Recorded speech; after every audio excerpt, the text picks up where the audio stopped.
What is up, YouTube? This is T1 coming at you with another video. And today I'm going to be talking to you about Shiloh by James Reasoner, the second book in his Civil War battle series. If you recall, when I reviewed the first volume of this book series, Manassas, I was pretty taken with it. Despite the fact that we were following a bunch of filthy rebs, I was invested in the Brandon family and eager to see where the war would take them.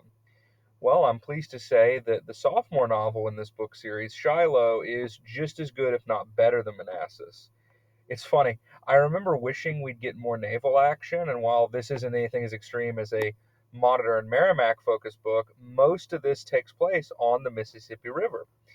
The prodigal Brannon's son, Coriolanus, or Corey as he's mostly called, a character who was only mentioned in the first novel, fills the main character role this time.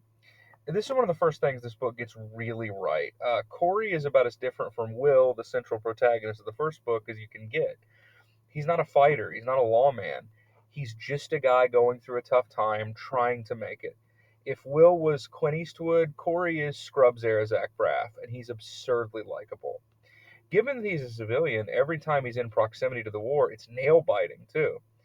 Down on his luck, he ends up joining the crew of a riverboat early in the novel, and most of the book is centered on his time as part of the crew.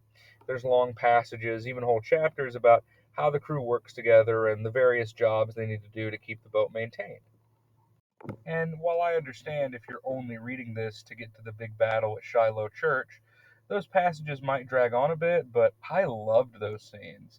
It reminded me of that old Davy Crockett movie, The River Pirates, and all the characters you meet there really etched their way into my heart, most notably the captain, Farrell, and his daughter, Lucille.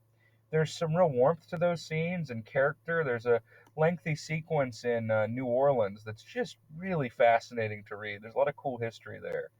And as the crew kind of form a family unit with each other, it's pretty touching. But of course, it can't last. The original book had a kind of slow building of tension, but in Shiloh, the bomb has already gone off. The war is in full swing.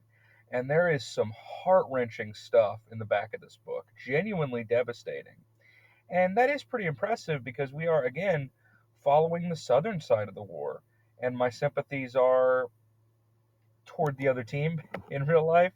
Oh, way down south in the land of traitors, rattlesnakes and alligators. It's not totally one-sided. I'm sure most of the characters talk about Yankees like they're orcs or some shit, but we do get a couple badass scenes of Grant in here, and that was nice. In terms of flaws, again, this is just a piece of a larger puzzle, so it's hard to articulate, but there are a lot of loose ends, and that's not a bad thing necessarily, because I do care about what happens next. I mean, it's not a criticism to say, oh my god, this cliffhanger really got me, and I can't wait to see where these characters go, right? I do think some of the characters from the first book got short shrift here. I didn't really have a problem with Will taking a back seat. That's not really the issue.